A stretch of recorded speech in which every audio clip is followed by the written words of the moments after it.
what I should do is to kind of start with a sort of a narrative as to how Lou and I have come together in our destiny. A very good friend of ours, Michelle Shea, who is a part facilitator with us at the America Meditating Retreat that we host in our retreat center in New York called Peace Village Learning and Retreat Center, emailed myself and Lou and someone else and said, Sister Jenna, I really think you and Lou need to get together, especially because of the release of your new album, the work with Soul American, the travel of bringing more of a narrative to the country, which would be more a unifying narrative. Michelle Shea said, you need to connect with Lou. He'd be really in alignment with all the work that you're doing. So needless to say, I'm like, okay, well, I'll get there because of my agenda. It's so full. I think Antonia had responded to the email, and it might have been about maybe 2 or 3 weeks later, we finally actually had a chance to connect and email each other, and then a phone call in California. I was in California for the Envision 2020, and you and I spoke over the phone for the first time. And we were trying to get a hold of each other. And you know that feeling you get when you say, hello? Was that Adele? Yeah. And so, you know, you say hello, and there's a feeling like there's a story here. There was a story here. So he's in Atlanta filming, and I'm busy on tour and conferences and lectures, and we just said we have to keep in touch. So we have really made an attempt to keep in touch with each other as much as possible. So Lou calls and he says, you know, I'm going to be in Washington. And I go, like when? And then it turns out that he's here for the Anti-Defamation League. Anti-Defamation League, we're partners in the fight against hate. Right. So tomorrow is a conference, it's a concert at the Kennedy Center. So of course, please get your ticket, right. So then Lou flew in today and I go, would you like to share something at the museum? I'd love to have you. So 2 days ago, we put the program together. So welcome, my sweet brother. I'm so here. Good to have you.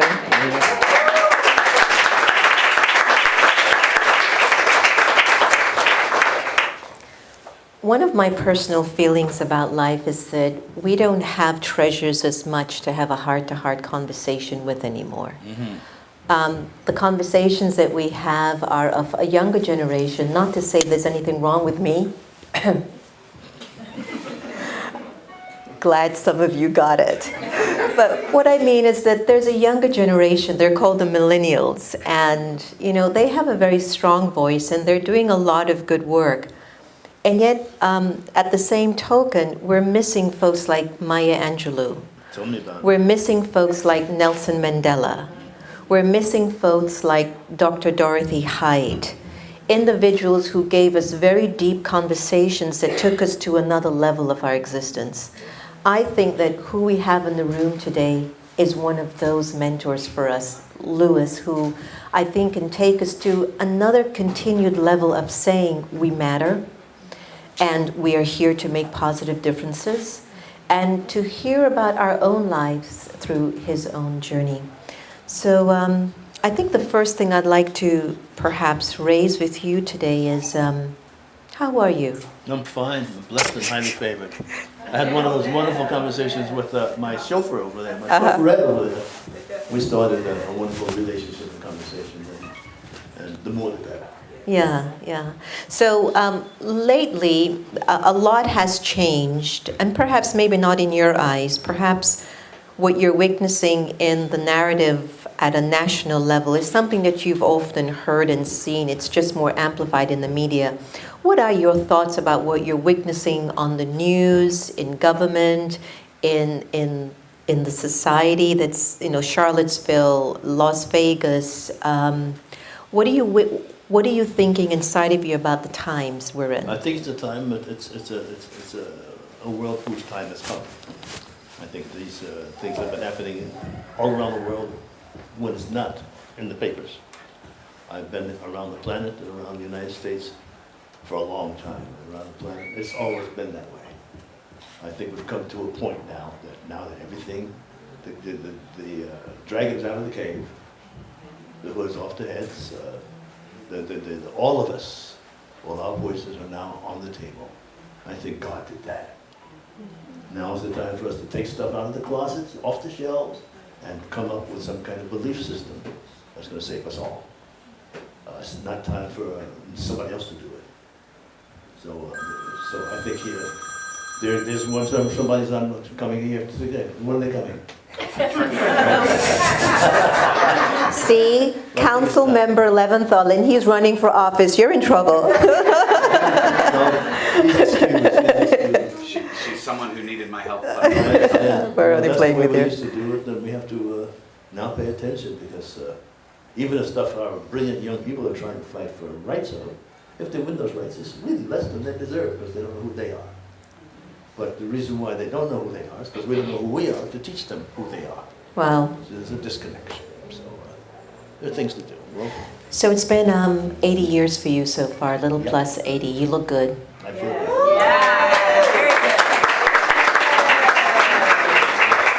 What would you say has been your greatest life lesson thus far?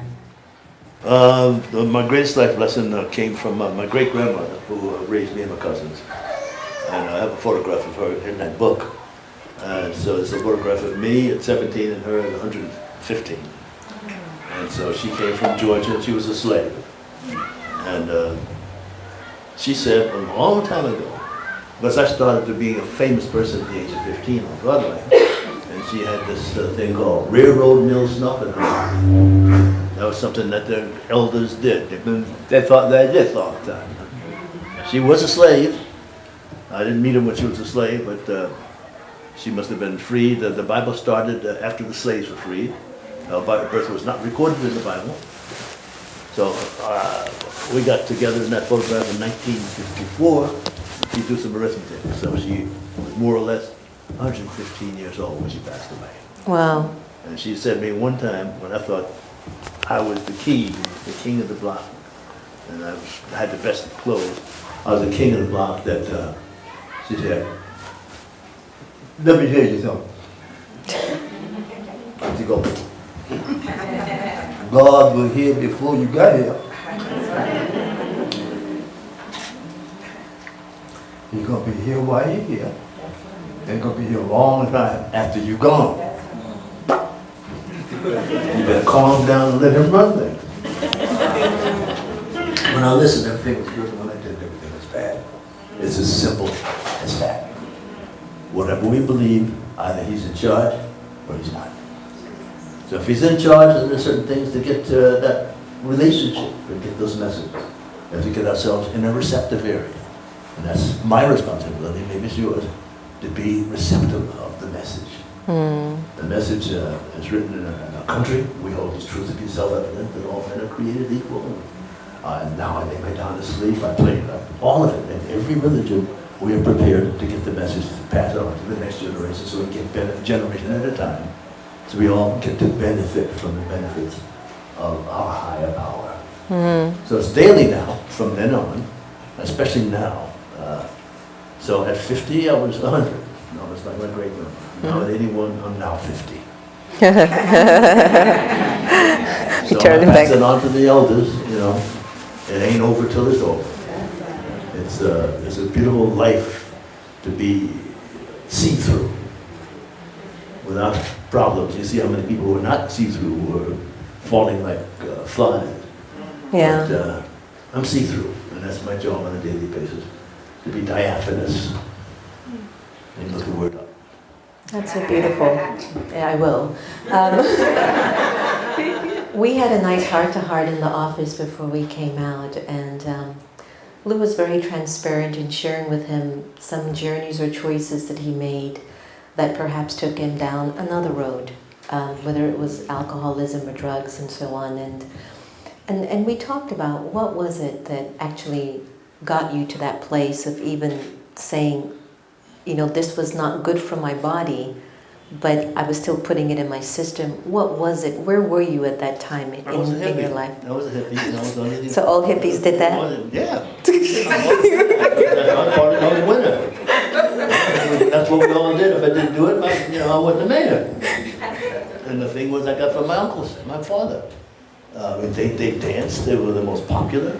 They had all the great women, and they had all the music, the smell of marijuana, and the smell of alcohol was the smell of love. That's all I knew.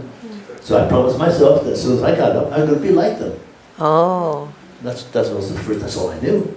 So we have a whole bunch of children in this country, and all they know is having something to sell to somebody out of the universe, out of a car, to have all this money.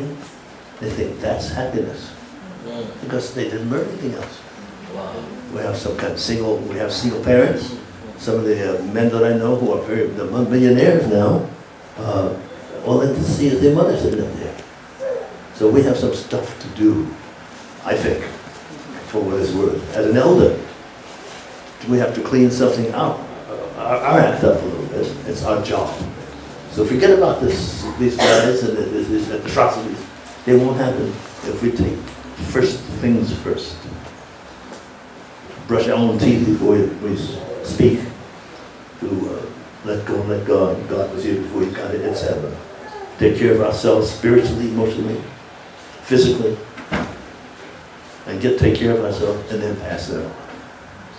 And if we pass that on, it becomes quite infectious. It's been working like myself, like a charm. I've been at it for 11 years, and Very nice to have her. Very good. hello. Hello, sir. How are you? Thank you. You brought your smile with you, didn't you? She sure did. She sure did. We've been talking for the last maybe 15 minutes so far, and you've mentioned God quite a number of times. What's your interpretation of God? The supreme energy.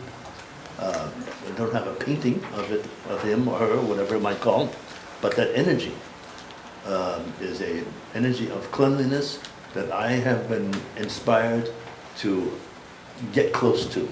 And so I have to learn how to be a recipient of that energy. I love that. And it's like an image of somebody's God is shining, or Allah, or whoever Jehovah, you say Shiva, it. Krishna. He wants to shine a light through us. And the thing that blocks that light from shining through us is jealousy, anger, rage, resentment, revenge, all that stuff. And we have to job to get rid of it. We have to figure out the best way through all of these belief systems to get rid of it, so that when that light finally comes through us, it's magnetic. Do you think that's the challenge that we are now all facing nationally and globally? That So I look at all these headlines, people look bad, I think it's fantastic. People finally have to make a decision. Yes. yeah. And the decision most people are making is that that's wrong. Let's Yeah. find out what's right. Because there's nothing else happening, we're lost if we don't Right. do something. Right. Regardless of the money, the power, the automatic consumption of superiority is not working. Yes. Beautiful. I took Louis on a tour of our exhibit, being one light, all the religions that are on the wall.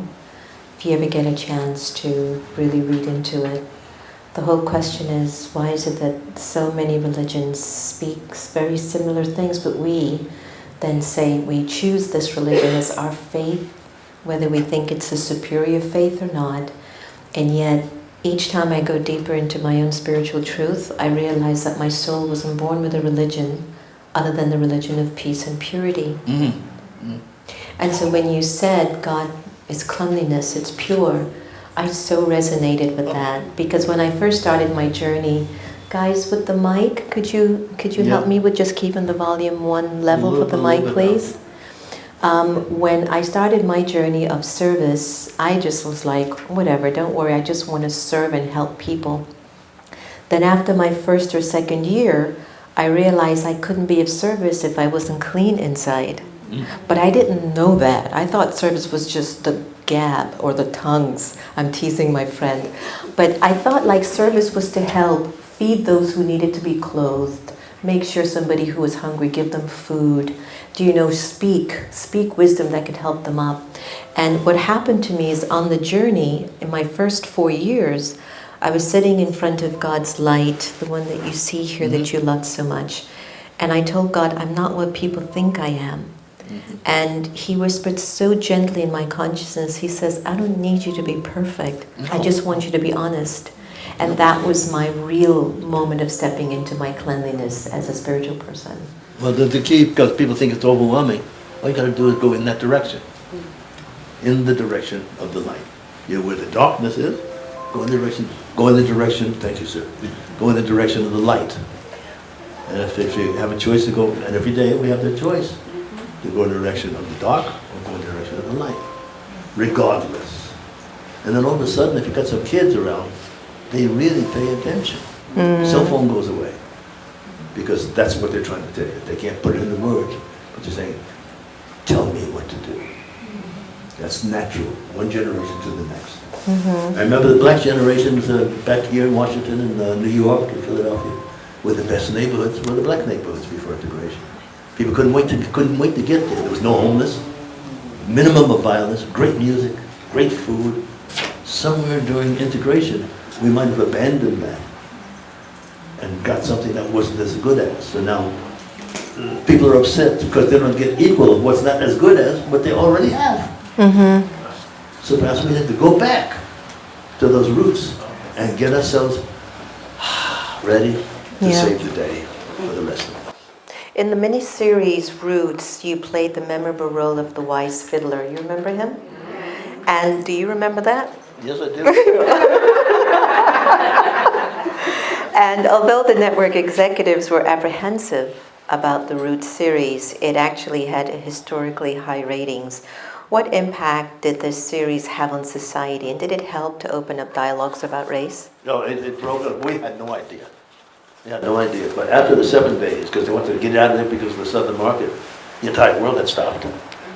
So myself and LeVar and John Amos, we went around the world getting these awards from the motion picture industry for almost putting them bankrupt.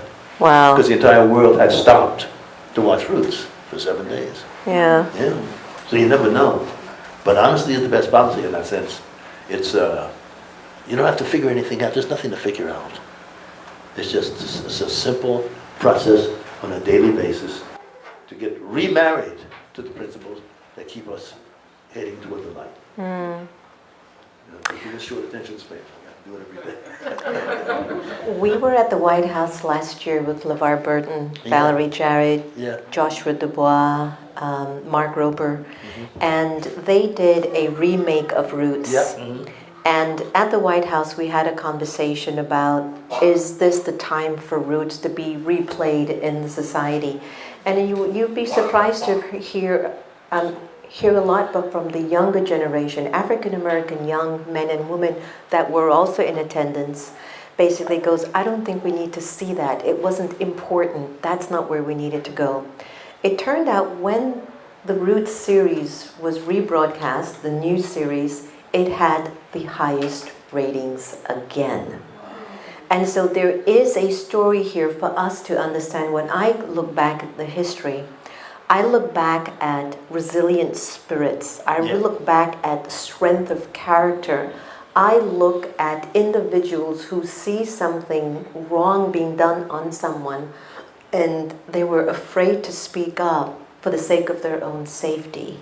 And then I've also seen individuals who got very influenced by the hatred and the negativity, but deep down I know that wasn't in their spirit. So there is something going on with these conversations and stories that when we see them, they do test you where you are and what you're at. Last story, I'm driving on Chainbridge Road in Tysons 2 days ago. Me and Little Happy in the little Mini. And there's a guy and a woman in a black Escalade to my right, and he looks like he's beating up his woman. Now, you know I'm going to come out with a sari, right? And I saw that, and I was so surprised at my reaction, Louis, because as I kept looking, and I go, is he beating her up? And I put my hand on the horn, and I started to blow, and I gave him the yogi finger. You will not do that. Stop that. And they wind down the window, and the both of them said, we're playing. I love him. We just knew you were going to say something. Now, this was a real story. Who would do that to a sister? They set you up. They set you up. But you know what? There is a time where, you know, your karmic story spirit would tell you, leave, let love alone. That's not your business, mind your business. We're waking up. Yes, People we are are. not minding their business Yeah. anymore. Yeah, we're waking up. Tell me the area of Eracism. You've been involved with your foundation for the last 10 years, and you have not been minding your business. Tell us a little bit more about the Eracism Foundation. Well, the Eracism Foundation now is a curriculum. I want to start with young people, and the curriculum is a dress code, is a conflict resolution. On my board of directors is Tom Stepanovich. I'm not going to say that fast, but it's hard. Stepanovich is his name. He's from Pepperdine University, which is the Strauss Institute for Conflict Resolution, #1 in the world. So now he's kind of grabbed my attention.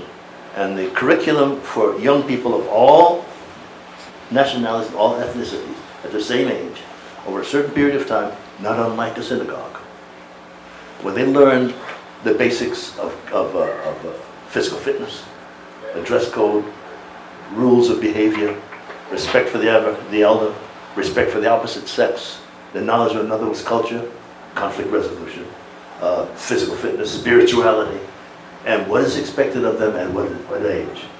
And it's driven to them apart from school and apart from home. So that when they go to school and they have that thing taken care of from 6 years old to 15 years old, when they get to school, it's a different agenda. That agenda, when they learn about history, they learn about English, they learn about philosophy, they apply that from what they learn in that school, and they do better with society. I can give you a specific example about these 3 students at MIT. And they were 3 of the best students, and they read about this village in Chile that had no water. It would never rain there. So the 3 of them, as a term paper, they went to Chile, and they created this, whatever they did, through vacuum and stuff, and they created this water, and it saved 5 villages. Because of their mentality had nothing to do with weapons of destruction. Their mentality had to do with saving somebody's life. There's the difference. You don't graduate from MIT and learn a new bomb, or a new hand grenade, or a new way to go to this. In other words, that mankind goes one generation at a time toward the light. And we are one nation, under God, indivisible, with liberty and justice for all. We're not acting like that. So racism is one of the cancers that America cannot use for us to grow properly. Yeah. It's written beautifully, but we're not practicing it. What do you think is at the base of our lack of intelligence, for use of a better word? If you really think about the qualities of God, God's always been very loving. And when you start to love someone less because of their gender orientation or their color of their skin or their religion, would you say that that soul has moved away from the essence of its godliness, and so it will have to learn through perhaps different painful ways to get back there? Yeah, I think so. If we're going to be one nation under God, indivisible, we have to act that way. If we're doing anything else than other than taking care of the earth, clearing up the water, the air, make sure the food has got no chemicals in it. If we're doing anything else, we all may as well be in this 747 airplane. It's at 30,000 feet, it's about to crash. But people inside of the plane are fighting over who's going to be in first class. The world is dying. That axiom no longer exists. And the only thing that's going to get us to save ourselves and one another is to get rid of the things that poison society. Racism, the automatic assumption of superiority. I got more weapons, more money than you do. It's not going to work anymore. We're stuck in this wonderful, God has got his fingers crossed, waiting to see what our decision is going to be. And our decision is always going to be, let's save one another. We always talk about the 2 means that tend to initiate change dramatically, either tragedy or love. Fall in love and you change overnight. Have a tragic experience happen to you and you think deeper. We're here about talking how to create a happier life, especially in turbulent times. And I don't mean happy, while everyone else is really going off the cliff. I'm talking about the responsibility of nurturing your spirit as you are being led, or you're a guardian to support the well-being of your fellow brothers and sisters. Can you offer us a step or two that you've used in your own life that has helped you to stay above the muck so you can keep doing your work? Well, for me, God he was kind of rough.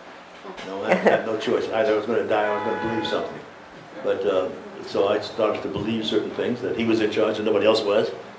It wasn't the Los Angeles Dodgers or the Rams or somebody, or Bob Dylan or anybody like that. It was God. So believing in that is a 24/7 job. And then there's a certain bunch of steps which I relearned during my sobriety days. It's the same thing. The process on a daily basis is to make a decision. And your religion is exactly what I copied. Because I grew up with 85% Jewish people in Brooklyn after the Depression. I mean, nobody was rich. We had rope, chalk, and bikes. And we were Seventh Heaven, you know. And those are the people that created a renaissance. And they're still my friends today. So I take that subject and put it into my foundation, where we can't survive without one another's input. And the combination of the input of all the people, which is the way the country started in the first place, makes the soup so good. But it has to be untainted with any kind of prejudice, any kind of low self-esteem, or superior. And the only thing that get us to do that is a certain amount of steps. And I call it the pursuit of the keys to the kingdom. And if there's some kind of amends you have to make a list and make those amends. There's some kind of anger that you have to make a list and ask God to remove them. There's a defect of character, you have to make that list on a daily basis. And all of a sudden you do that a little bit on a daily basis, you start to clear up. And the first thing in the morning is the prayer and the meditation. Mm-hmm. And you ask God to remove certain things, and all of a sudden it gets good to you. And you start sensing the stuff that you don't need anymore. And the main thing that disappears from my system as a result of maybe telling you is the absolute absence of fear.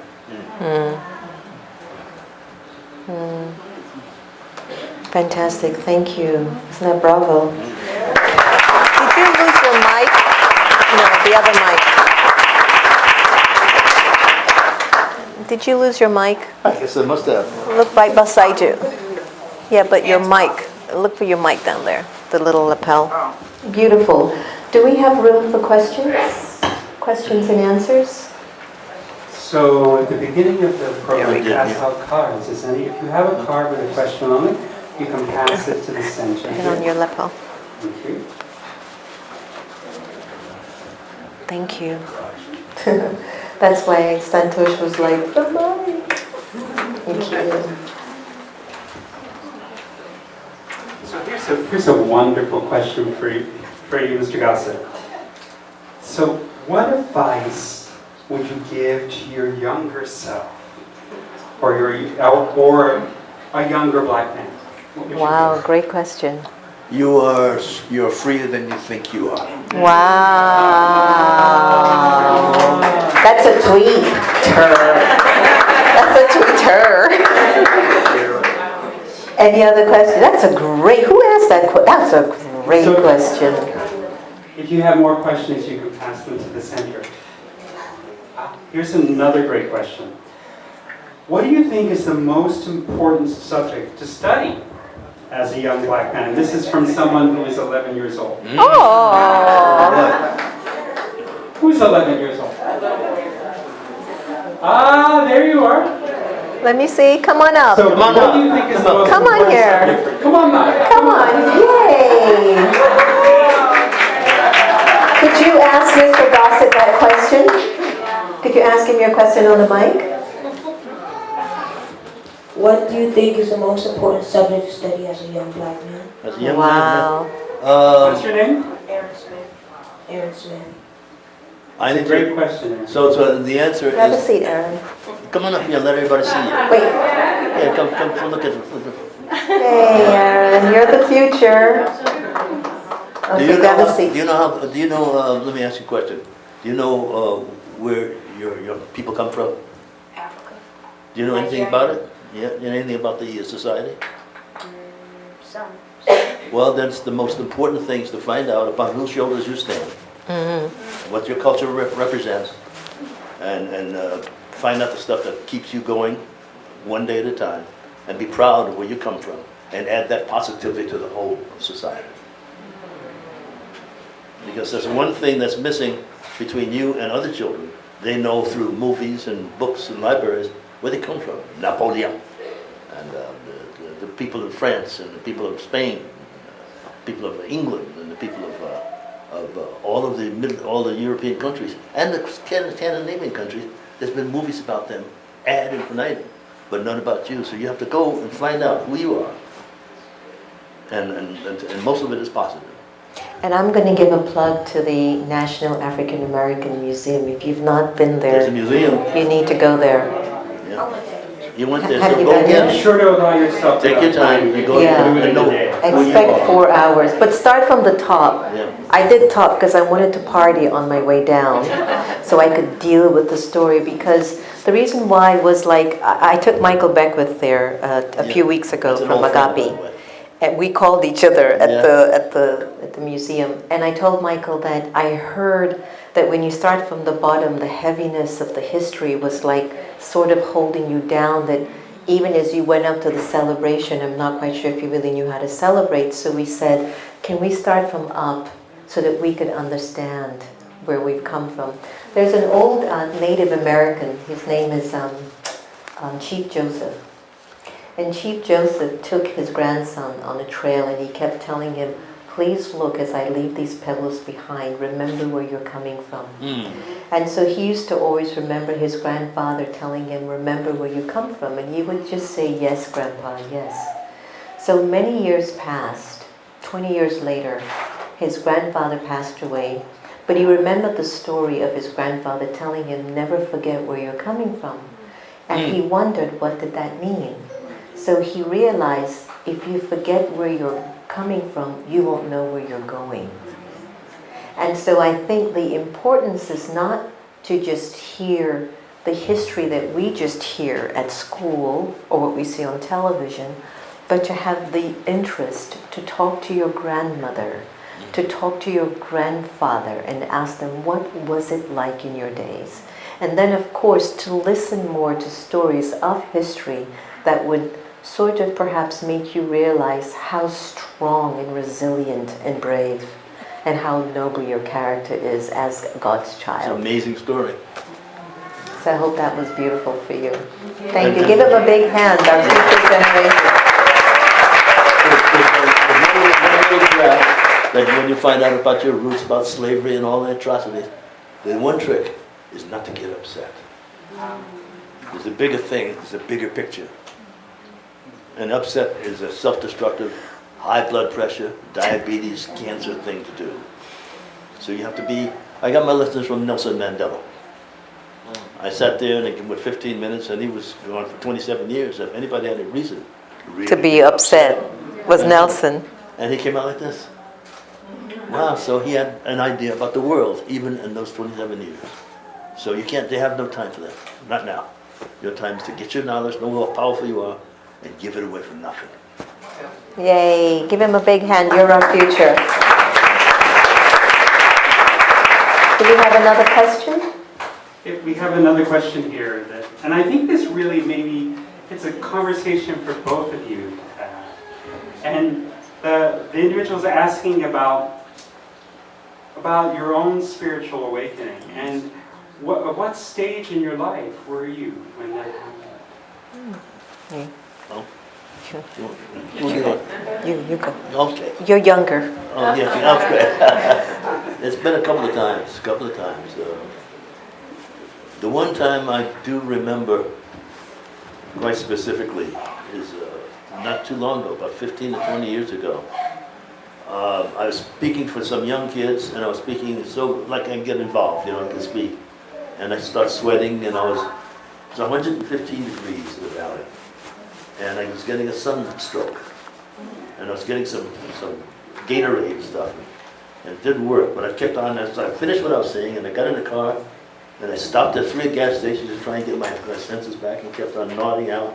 I finally wound up on a canyon road, which is a canyon between the valley and the beach. Very high and very narrow, tenuous thing.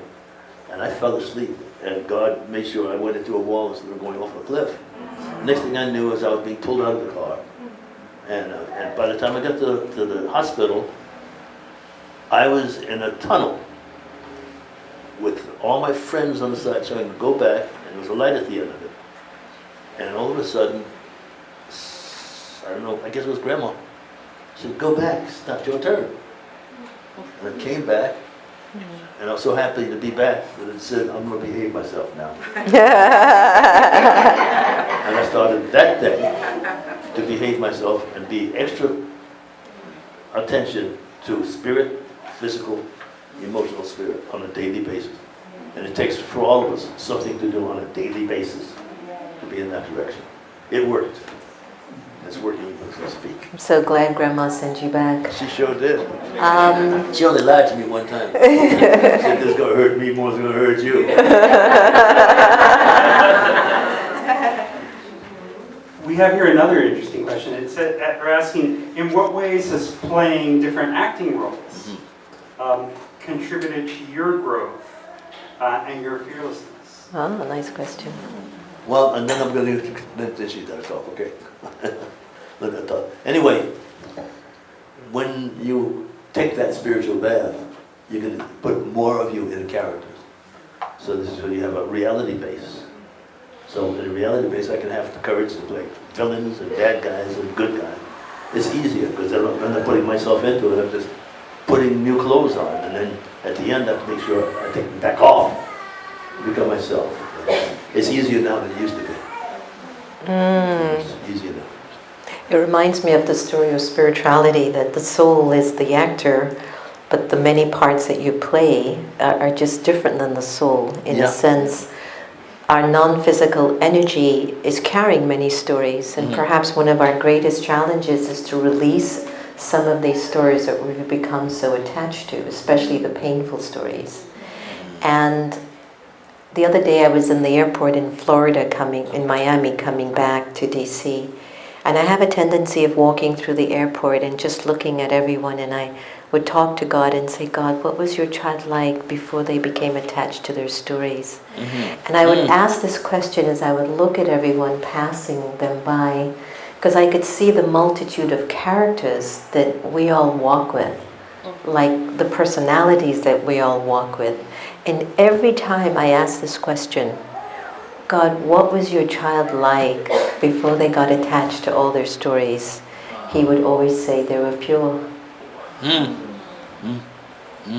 And so I think I hold that to, we have all of these many lifetimes or many roles that we've been playing, but perhaps the struggle is for the soul, the non-physical energy, to feel worthy enough to receive God's love, to return the soul back to its pure part that it's supposed to play.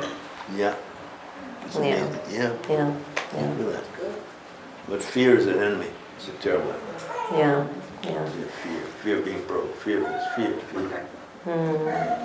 Anybody else? Question? One last one? There's a question here, and especially with respect to your foundation. How do we recognize racism? How do we know when we see it? And what would you say? I'm not sure whether I know abject racism is one thing, but to try and get the anatomy of it, it's more than black and white. Yeah. It's an automatic. It says in the dictionary. They're putting it in a dictionary.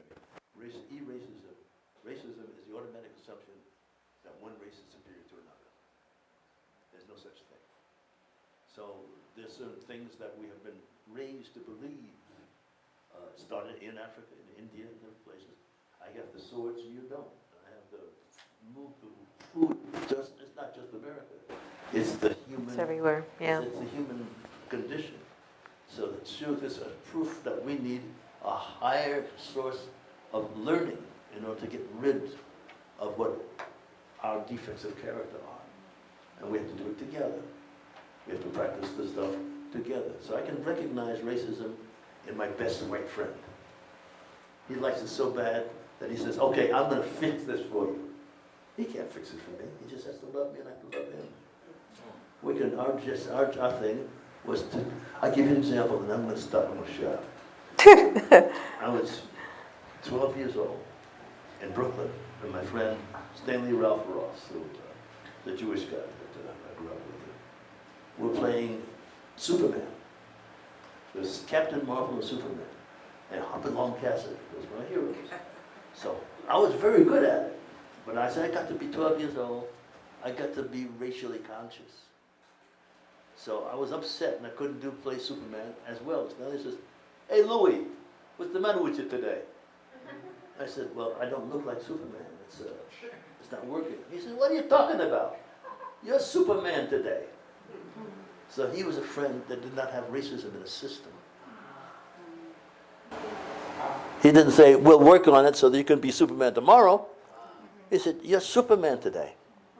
So those are the kind of people that became so famous. They became agents and actors, and that's how I became on Broadway.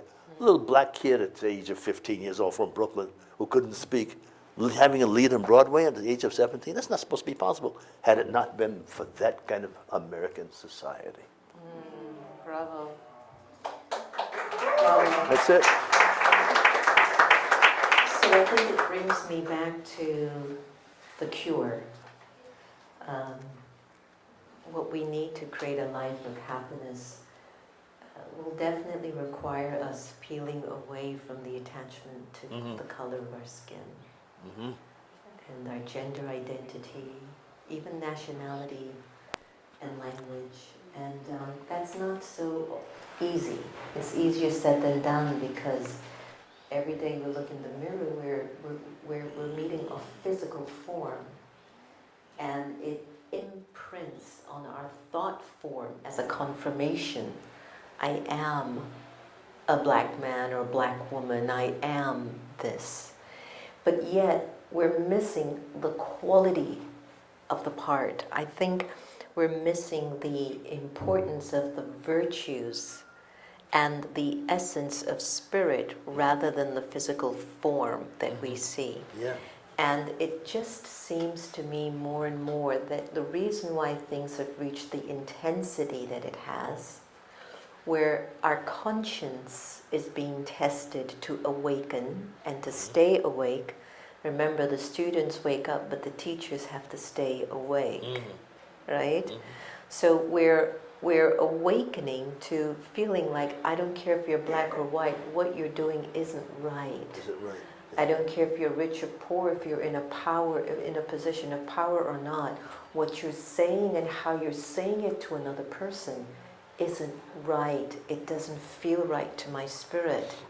So I believe that we're moving into an age where we are becoming whole again, because if we don't serve the spirit with divinity and beauty and grace and respect and honor, we see what we don't want to become, right? So we're being tested more than ever before to bring back the original worth of the soul. In final sharing, my personal feeling is something that I share a lot. This acronym that I use all the time. ALGE, A for anger, L for lust, G for greed, A for attachment, E for ego, has become such a thought form in our consciousness that our conscience has gone to sleep.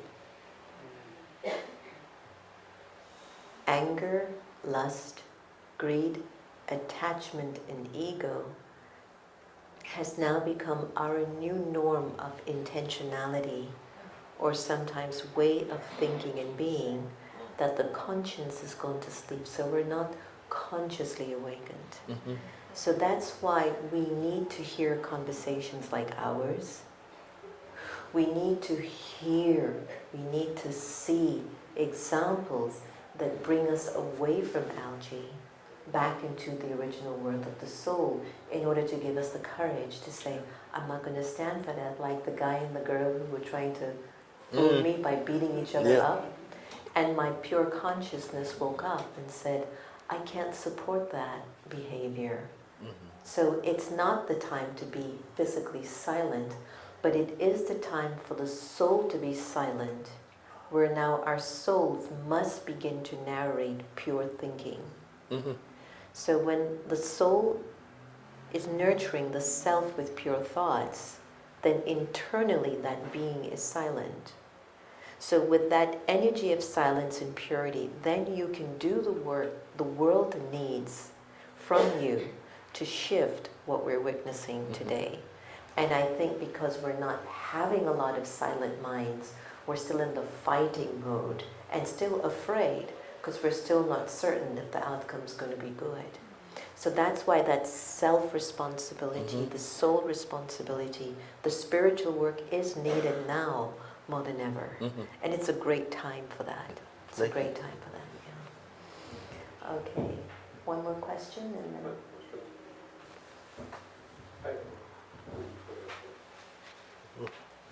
Let him have the microphone. I heard what you said earlier about what you teach in your schools. What I'd like to know is how you teach those students to balance that what they hear at home and on TV and what they see in the world. Because people go to church, but that doesn't mean they come home religious. That's a challenge. As Shakespeare says, there's the rub. But these kids go home and teach us hip hop, and that's not in the church or in the schools either. But I think most of the kids are all ears these days because hip hop and gangbanging is getting old. They want to, they got all this money and they got all this stuff and this bling, bling, bling, and they're not happy. That's what I'm beginning to see in my travels. So there's some kind of wonderful love that's happening with some. I was at Dunbar last year, and Dunbar is one of these schools. Yeah, and by the time I finished, they all wanted to shake my hand. They didn't come in that way. But something about faith and aligning yourself with the light makes it attractive to those kids for some reason. I can't explain it any better than that. Beautiful. So the kids come out of those schools as teachers. I love that. They teach mama and papa. I love that. Right? So I think we're at the age of creating a life of happiness, because if we can nurture our beings with enough wisdom and spirituality, you can definitely do it at your church, at your synagogue. In addition to that, I think what we're trying to communicate in today's conversation, please amplify your pure thinking towards yourself and towards others. And you would represent your faith with such dignity. So the more pure feelings and the more good wishes that we nurture, even if we don't agree with someone, we can still do it in a way that's respectful. Lou and I were just talking about a new bill that we want to put in the House that really makes it illegal for someone to be disrespectful and unkind to someone. It's happened in sports yesterday. You noticed that, right? It happened in the World Series. So I think that we're at such a profound time to be godly people, to be spiritual people, to be better people, and to even our brothers and sisters that we question what happened. We have a friend of ours who is supporting a voice of hate, and we go, I can't believe she's doing that. And it made us start to think, what happened to her? Why is she supporting a voice of hate? And I can only draw the conclusion, maybe she isn't supporting a voice of hate, maybe she just needs more wisdom. And so it's going to take us some deep soul searching to get ourselves back to our purity and to get ourselves back to divinity, because a lot of kids are asking me, Sister Jenna, where is God? Look at what happened in Las Vegas. Look at what's happening with the hurricanes and stuff. I says, God as a supreme energy is available, but you have to receive it.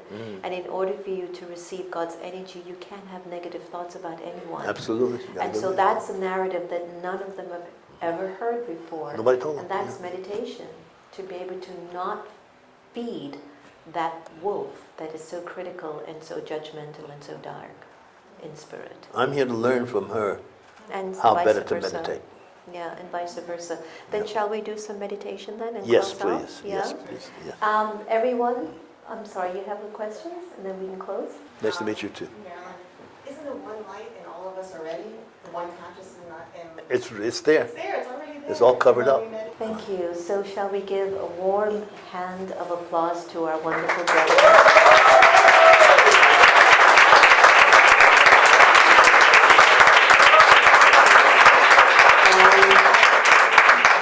And to your lovely sister.